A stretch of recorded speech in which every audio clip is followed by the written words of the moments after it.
Assalamu alaikum ağayım. Adatımızca bayağı beribüzden azastan aytalı. Taladan aytas kabinetke girip aytpayız deyip buna kabinetke girip aytalıçı. Eme negizki temamızdan buradan buna azastan sayasi oku. Günü geçöten dağılı jaman kavarlar buna korrupsiyaga karşı güreştürüp atat. Biroq korrupsiyaga karşı güreştürgönü menen anınдағы жанагы тамыр кыркылбайт.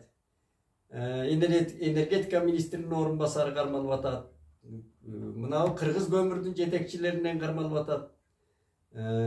Андан кийин жаратылыш комитетиде жалаң ушул төрөлөр. Эми бул бир муун акай доорунан бери бир өзүнчө бир поколение орусча айтканда муун пайда болду. Жалаң акчанын артынан кубалаган. Эми буларда намыс ар ушу кыргыздын жигиттери өзүн өзү тоногон şu mamleketlik reketler payda oldu da özünçöç. Mamleketlik kısmat reketleri. Bunday orayı söz menen aytkanda. Milyonlar, suğunganı 40 milyon deytemi. 40 milyon oyunçuk bu.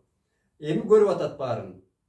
Barın görüp atat. Kayra oşoğa başını salıp janagı Afrikadagı gnu degen bir uygu okşor canavar var mı? Ardından arstanlar kovalasa oşul bar ele oşul bir çukurga suğa gireveret de. Oşo siyahtı oşul ardından korrupsiya dep mınavu hukuk organları kovala bastadıyla bulbayla bular ошол акчага кирип атат. Gürgüşte öyle akçaga gayra kızargan jergene ушундай bir muun payda oldu canın geyit da. Bular emniyeke varat, kaya kalıp adat, bulardan kantip kutulat. Prezident kanday ушундай hareket kılıp bulardan kutulat. Mınavu bizdin hukuk organları kantip güreşet dep başın mağında. Emi alal bolsun deyli mınavu Gempravat boyunca kamalgandardın sotu dağı jıldırıptı dep bir malumat okudum bugün. Emi birlikte gayrıların da gayrılalı şu Gempravat meselesi buna çeçildi. Hani kanday çeçilgenin, kanday natijalı plus minus'un barın tarih ortuna koyat. Biroq kanday bolganda dağı komşu mamleket menen tınç, dostluk dengelde öz ubagında çeçildi dep koyalı. Biroq endi oşonu karmagan mına mezgil öttü de, kança jarım jıl ötüp baratat. Endi şu Azimбек Mırzаны, Ravşanды, Azimбек Mırza Malaysia'da жүргөндө Adakhanды jamandap atıp ele gele kalıp kısmattan alsa kayra opposisiyaga şart öte kaçtı. Ravşan geçö Almas Atambayev'in korosunda жүрсele kayra gelip ele biyaka öte kaçıp atат. Endi bular jana kölüp kalgan Stalin aytkanday bayağı soykayalday olup kalat eken da bizdin sayasatçılar 30 жылда ошондой olup kaldı көbü. Bular emme kapa olup da gereği yok. Bular gönümüş adat. Ana bir başka madaniyatlı bir başka muğun ösüp çıkar. Emi kanday olsa dağı şu göngtörüş, tönkörüş, jazayt degen bir şılto menen kamama oturuştum menimçe kajeti dele yok. Şular kişi dele içip karasa attı bana. Öyle kıykırıp öyle mikrofon berip koyuş gerek. Kıykırıp anan jelpilde baslat. Çınında menin göz karашım ушундай da. Alardın bazar bağısını bilem ben. Jurnalist katarı. Alardın bazar gırdalı ötkön. Al emi tönkörüş jasaş üçün gırdalı gerek. Gırdalı bolgondo Kırgız elin hiç kim toktata albaydı eken buna gördü da dalildedi. Kança gayra dalildedi. Oşon üçün biyilik bular tegele koyup koysa jakşı bolor da ötünüç. Andan keyin mınavu bizdin jol meselesi, bayağı göygöylü jol meselesi mınavu Tövaşudagı tunelde el kıynalıp ayabay göy jaralıp atkan nuğu atabız da. Hem bunda su agıp atat. Uşu jerde mınavu bizdin jetekçiler jol salgan, ayrıca jol salgan jetekçiler mamleketlik manilүү çoğun strategiyalık manisi var uşu jol. Uşu jol salganda oylonboylu şondagı lakayip doğrunda jana Jolçubek Kasımov degen mınavu kança jer tabiat talkalap men özgösüm menen bar görgöm Niva menen oşo kıdırıp çöngörgö saldı talasta tetigi Çolpan Ata jolun talkalap turup basa berdi. Oşoga akayıp oşo jerde жүрдü, görüp жүрdü dağı. Makul bolup koldo. Mınavunday silep orusça aytkanda. Jetekçinin dengeli. Andan beri dele şu jol salganda mına Almas Atambayev abdan bizdi iголкага orusça aytkanda iğnege oturgusup ketken. Mına Kıtaydan karşı alıp alternatif jol saldı. Oşonda men жаздым ele ошондо деле адистердин сөзүн угуп туруп жазгамда, илгерки адистердин. Илгерки bir ministrin orun basarı olup жүргөн аксакал айткан. Birinci dolbor deyт. Mına bizdin tündük түштүктү бириктирип турган жалгыз жолдун birinci dolboru. Janagı Karabalta suzu kapçıgayın ördөгөндө birinci paydonga çıga bererde Ошондон түз касмак экен тоннелди. Илгери биринчи долбоор боюнча. Ошондо аркы суу самырдын эмчес жана дөңдөн түздөн эле чыгып калмак экен да. Андан ары түз кескенде жанагы суу самырдын аркы тескей тоолорун аралап, ошондо жалпак ашуулар бар экен. Ылдыйк ашуу да, оңой ашуулар бар экен. Ошондо Жалал Абадтын кежегесинен түшө турган долбоор бар экен. Кийин анан Абды Сүйөркулов совмин болуп турганда тиги Токтогулду айланткан деген имиш. Ошондой ошол көз карашты айтып берген аксакал. Мен абдан ынангам атаң көр, сонун болот экен. Ошол ойду жазгам, альтернатив жолду коюп эле, анан кийин жетишкенде салып алабыз. Мынабы жолду оңдош керек эле, мыктылаш керек эле да. Кайра реконструкция. Анда каражат да үнөмдөлмөк, а жол да канчалык кыскармак да.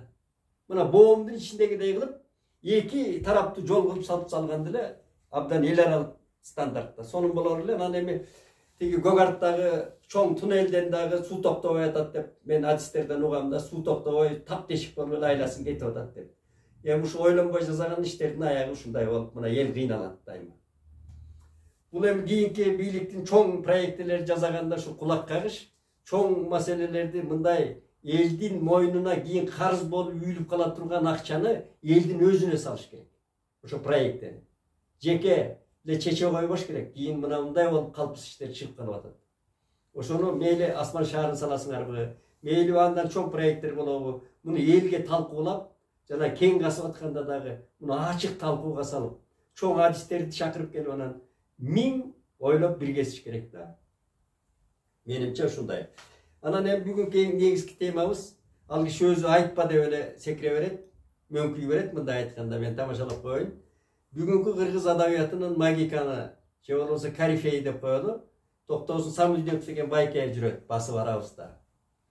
Бул киши адабиятчылык өнөрүн алганда мыкты акын, абдан чебер лирик.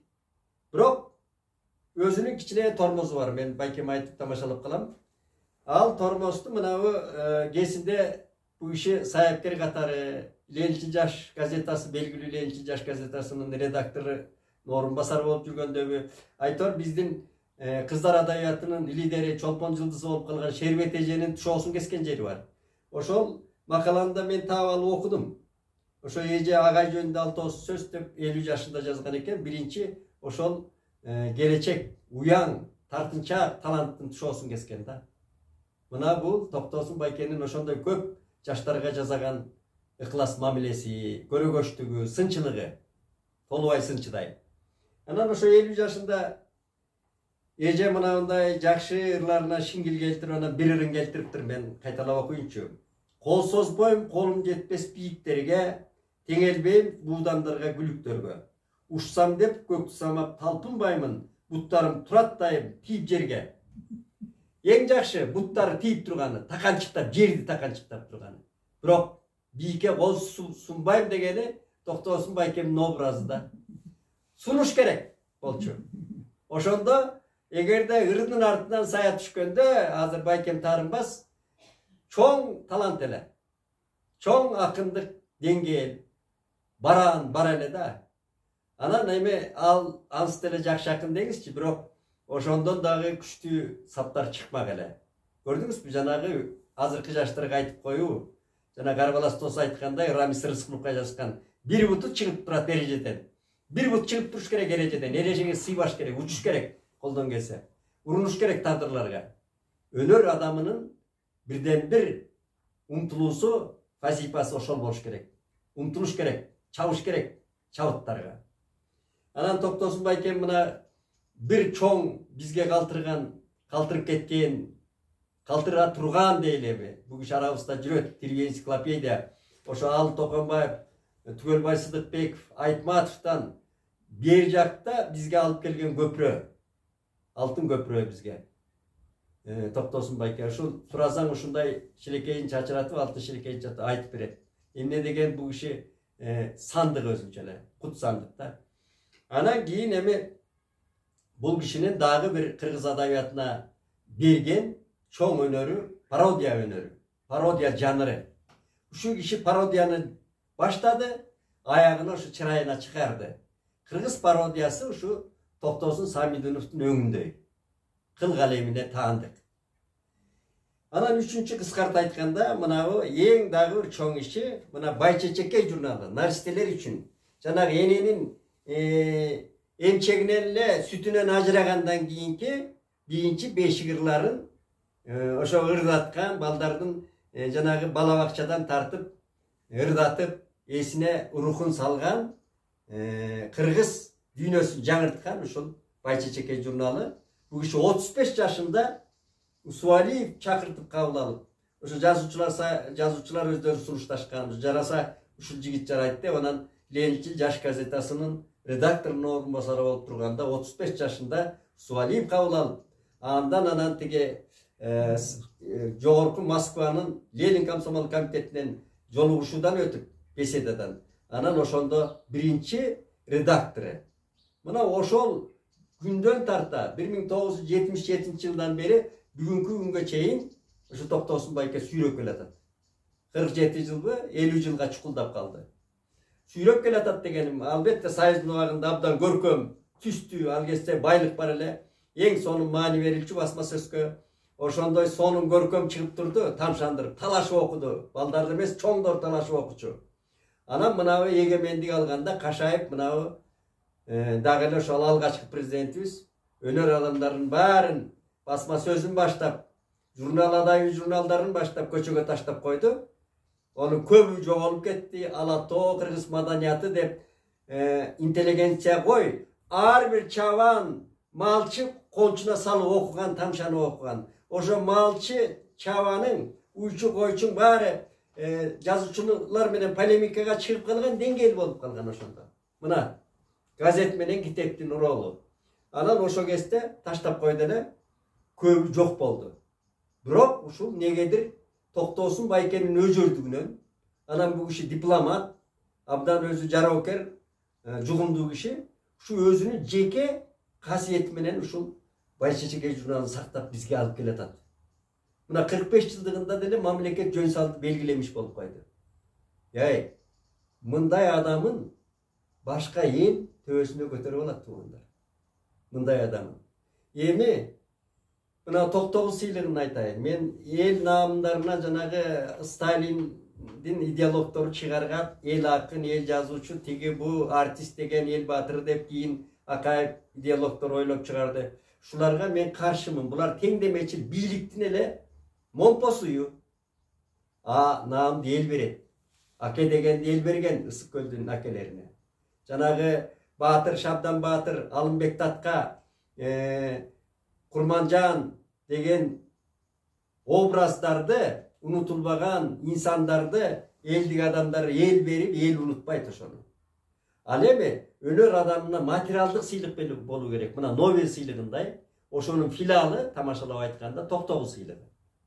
Мунун акчасы бар болчу, анча-мынча. Ошондо деле талашып, анан Бексултан Байке, Жакиев көп жыл ушуну жетектеп, анан баягы өз билгендей берип жүрүштү. Бирок алал болсун дейле, мөткөндү биз айта бербейли. Мына 2 жыл болуп калды, азыркы президент Садыр Жапаров миллионго көтөрүп мына акчасын бериптир. Ушун талашып жатып калышты. Кырылышып. Кечөө мына Садыр Жапаров жанагы медицина тармагынын жаңы жетекчилерин, анан министрлерди кабыл алып ордуна койду го. Миллиард сомду бердик эле, эмне үчүн фармация жасалбайт? Жанагы өпкө орду алмаштыра турган борбор эмчекти иштебейт деп баарын ордуна койду. Мына бир жумадан кийин арсыңар жазып келесиңер. Чечкүндүү каналдарга барып атат. Эгер аткарбасаңар дейт. Ошол акчаны дагы миллиардты дагы кыргыз бири-биринен жанагы ичи күйүп, же болбосо кызганып иштетпейт. Ошол сыяктуу жазуучуларын дагы берип койгон миллионду иштетпейт. Албайт, бири-бирине ара көрбөйт. Мен кыйын, сен кыйын деп мына 2 жылдан бери же адреске берилбейт. Күлкүн келет да. Же бирөө албайт, же бирөөгө ара көрбөйт да. Өзү албайт, бирөөгө ара көрбөйт. Мына татыктуусу ушу Токтосун Байкеле, Самбудинов. Ай туугандар, ушуну баарыңар чогулуп эле же президент указ менен эле президент акча бергенден кийин указ чыгарып эле мүмкүн комиссияга кеңешип эле берип коюш керек. Кийин анан жер муштап калбай. Анан кап деп анан түштөн кийин анан өкүнүп, күйүп калбай. Эми жанагы көзөтүп кеткен бир прокурорго, райондун прокуроруна 21 миллионбу? Ушундай акча берип атпайбы мамлекет? Пособие берип атат. Страховка дейт орусча. Кудай ырбады, бир залкар жазуучубуз арабызда жүрсө, ошо токтогун сыйлыгын миллион сомду берип койсок, кудай албайт. Баягы кыргызча айтканда. Шуну эске алуу керек эле да. Анан Токтосун байке мен муну эмне айттың деп ал киши мындайды жаман көрөт эле. Мен мындай чектен чыгып, өзүмчө баягы берүүмө аралаштырып айтып атам. Жаным күйгөндөн. Бул бир. Эми акырында айтарым, мынабы эмки берүүбүздө деп айтып жүрүшүбүз керек экен. Келерки берүүбүздө биз этникалык кыргыздар жөнүндө сөз кылалы деп атам. Мен этникалык кыргыздар, мына биздин Сибир кыргыздары, Хакастар, көп кыргыздар көп эле да аттары бурулуп кетти. Мына ошого саякат жасайлы деп бир жакшы адистерди таап атам мен. Мындан кийин ошолор менен жолугушуп, мындай келки силерди тажатпай кыска алып барабыз. Ошол биздин кыргыз бул ала тоолук кыргыздан башка дагы ааламда канча кыргыз бар экенин эсептеп чыгалычы. Көрөлү ошолорду. Ошолорго саякат жасайлы. Андан кийин анан эме интернеттин өзүнүн шарты бар экен. Жана лайк басып бир бөлүшүп койсоңор жакшы болор эле. Биздин дагы пул албасак дагы кичине бир элге жайылып, жаштар көрүп, мындай эл угуп турса жакшы болор эле. Бири-бириңерге жөнөт жакса. Жакпаса айла жок. Аман болгула.